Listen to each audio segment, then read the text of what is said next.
કચ્છના આર્થિક અને ઔદ્યોગિક હબ ગણાતા મુન્દ્રા તાલુકાની પંચાયતના નવા શાસકોના નામોની સત્તાવાર જાહેરાત ભાજપ પક્ષ દ્વારા ભારે સસ્પેન્સ વચ્ચે કરી દેવામાં આવી છે.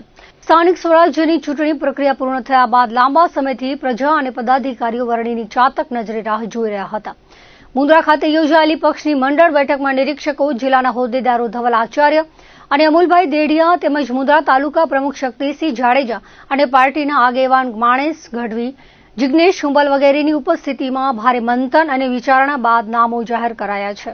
મુન્દ્રા તાલુકા પંચાયતના સર્વોચ્ચ એવા પ્રમુખ પદે સંતોકબા જાડેજા અને ઉપપ્રમુખ પદે હમીરભાઈ રબારીના નામોની સત્તાવાર ઘોષણા કરવામાં આવી છે.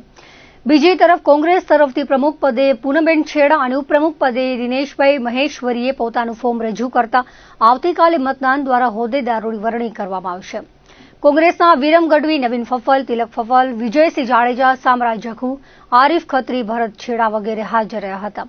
શનિવારે મુન્દ્રા તાલુકા પંચાયતની સામાન્ય સભામાં પ્રમુખ અને ઉપપ્રમુખ સહિતના તમામ હોદ્દેદારોની કાયદાકીય રીતે વિધિવત વરણી કરવામાં આવશે. મુન્દ્રા તાલુકા પંચાયતની કુલ 18 બેઠકોમાંથી ભાજપ 10 અને કોંગ્રેસના 8 સભ્યો ચૂંટાયા છે.